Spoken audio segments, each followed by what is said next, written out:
वर्षा पागरे किसी चटपटा खाया को इच्छा हेले तैयारी करंतु आलू रे गोटे बहुत ही बढ़िया स्नैक्स जोटा कि भितर बहुत ही सॉफ्ट आ ऊपर पूरा क्रिस्पी। एथिपई आमको बेसन ना दरकार हबो ना आमको मैदा दरकार हबो ना आम एथिरे अटा यूज करिबा। बहुत ही इजीली घरे थिबा जिंस को नेकी आ पूरा चटपटा रेसिपी बनेकी रेडी करबा। एथिपई जहां आमको आलू दरकार आउ जहां छोट छोट घरे थिबा जिंस दरकार। वीडियो को फास्ट टू लास्ट देखंतु जदि भल लागिबो लाइक शेयर कमेंट करबा को भूलिबेनी। चलंतु स्टार्ट करिबा रेसिपी। एठी मु नेछि 2 रु 3टी आलू जोटा कि मु चोपा छड़े कि नेछि। एबे ग्रेटर सहाय्य रे आलू को कोरि नबा। आलू को भलो भाबरे ग्रेट करबा आगरु देखि नियंतु ग्रेटरटा हल्का बड़ रहबा दरकार। जदि आपनक ग्रेटर टिके अधिका बड़ रहउछि आलूटा आउ टिके क्रिस्पी बनिबो। जदि भी बड़ वाला ग्रेटर आपन पाखरे नाही ताहाले छोट रे को ग्रेट करके मध्य नै परिबे। सब आलू को समान भाव में मुझे ग्रेड करके नेबी। जेहेतु यहाँ मोर टिके बड़ वाला ग्रेटर अच्छी तो आलू गुड़ा हल्का बड़ साइज बाहर जोटा देखापी भी भल लगे और खाइला बेले आप फिल करेंगे। ये आलू को मुझे बढ़िया से कोरिकी नहीं। जदि आलू भजार आलू को यूज करेंगे से बहुत ही भल लगे। एवं आलू को आम 2 रु 3 थर भल भाव में धोइबा कहीं या ऊपर जो फेण टाइप बाहरी से जिते भल भाव में आप क्लीन करने आलूटा से क्रिस्पी बनिबो। एबे को एमिति चकटी की 2 रु 3 थर धोइला परे पानी देखंतु पूरा क्लियर अछि। एबे मैं को चिपुडी के आ गोटे प्लेट को बाहर करनो छी। आलू रे बिल्कुल भी पानी न रहिबा दरकार। जदि अधिका पानी रहि जिवो आलू रे तो हमर बैटरटा बहुत ही पतला बनि जिवो आ बहुत अधिका तेल टाणी नब। सब आलू को बढ़िया से चिपटी नेबी आ गोटे प्लेट को बाहर कर नेबी।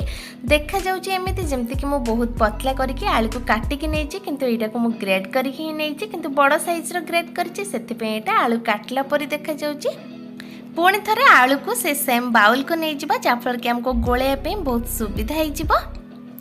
ए रेसिपीटा आपन चाहिए इवनिंग स्नैक्स रे बनै परिबे। बहुत इजीली बनिकी रेडी हे जिबा और खाइया पे बहुत टेस्टी मध्ये लागिबो। आ जदि चाहिए सकाळ ब्रेकफास्ट रे मध्ये एको बनै परिबे। एबे एथिरे मु छोट छोट काटिकी रखिथिबा अल्प किछि भुरसुंग पत्र देई दउची। आपण भुरसुंग पत्र जगह धनिया पत्र को मध्ये छोट छोट काटिकी एथिरे यूज करि परिबे।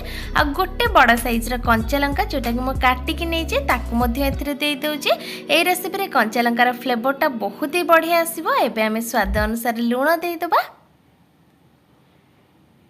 स्वाद अनुसार हाफ चमच पाखापाखि हल्दी गुंड देदेली और 1 रु 1.5 चमच मुझे रसुण और अदार पेस्ट दूसरी जो जहाँफल कि रेसिपीर टेस्टा बहुत ही बढ़िया आसो। अदा रसुण पेस्ट जगह जदि आप चाहिए अल्प छोट छोट काटिकी रसुणर खंड आड करेंगे जोटा खाइला बेले फ्लेवरटा भल से आसो और पार्टी को बहुत टेस्ट लगे। एबे एथिरे हाफ कप पाखापाखि मु चाउल गुंड आड कर सुखिला चाउल को मु गुंड करके नेतली और ताको एठी आड कर नउची। एबे एथिरे से सेम क्वांटिटी रे हाफ कप पाखापाखि आमे कॉर्नफ्लोर आड करनबा। कॉर्नफ्लोर जगह आपन पाखरे जदि आरारोट अछि ताको मध्य देई परिबे। एको भलो भाबरे मिक्स करनबा। जदि आपन मैदा दबा को पसंद करछन्ते और घरे कॉर्नफ्लोर नाही ताले मैदा मध्य देई परिबे किंतु एठी मो मैदा बेसन किछि भी यूज करिनी। एबे को भलो कि मिक्स करनो जे और मिक्स कला बेले एथिरे टोटली आमे पानी यूज करबानी। जेहेतु आमे एथिरे लूण ऐड करछन्ती 1 ରୁ 2 मिनिट भितरे एथिरो ऑटोमेटिकली पानी बाहरिबा स्टार्ट कर दबो। तो जम्मा भी पानी ऐड करिबेनी और भलो कि एको मिक्स करनबा।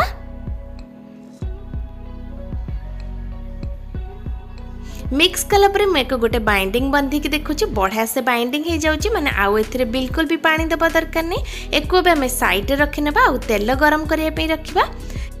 तेल भल से गरम हो गलानी तो अबे गोटे गोटे आलूर मिक्सचर को आम एथिरे गोल गोल करके ऐड कर चलिबा। मुझे बरार सेप देछि आपण चाहिए जे कोनोसी सेप देके एको बनै परिबे। एको छाणिया पे पकेला बेले गैस रो फ्लेम को आपण लो टू मीडियम हीट रे रखतु जापर के तेलटा बढ़िया से गरम हेतिबो। तेल गरम थिले ही बहुत जल्दी रेसिपी बनिके रेडी हे जिबा और बहुत कम तेल मध्ये टाणिबो। 2 रु 3 मिनिट भितरे यार कलर चेंज होबा स्टार्ट कलानी। देखिया पे बहुत सुंदर लागुची। दुई पट जाक को उल्टे उल्टे कि आम भल के एको छाणी की नबा। गैस रो फ्लेम को सिम रे रखिले एटा बहुत सॉफ्ट बनी जिवो। तो सेम कंडीशन ने माने लो टू मीडियम हीट रे रखिकी भल के एको उल्टे की नबा जाफर कि एटा भल से क्रिस्पी बनी परिबो आ चारि पट जाक भल से छाणी मध्य हे जिवो। आलू को टिके रेडनेस आसला पर्यंत आम एमती ही छाणी नबा।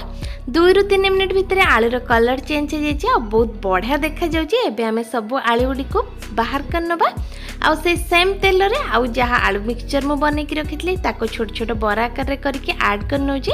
आउ एक से सेम प्रोसेस रे आम छाणी की बाहर करनबा। टिके ठंडा हला परे मु गोटे भांगी की आपन को देखौची देखंतु। एटा देखिया पे जेते कि क्रिस्पी भितर किंतु बहुत ही सॉफ्ट जोटा खाइले ही आपन जानि परिबे। आ गोटे भांगी की मध्य मु एबे देखौची देखंतु बहुत ही बढ़िया भाबरे सॉफ्टनेस अछि किंतु भितर हल्का क्रिस्पीनेस अछि। आशा करे आपन के रेसिपीटी पसंद आस्तिबो। धन्यवाद।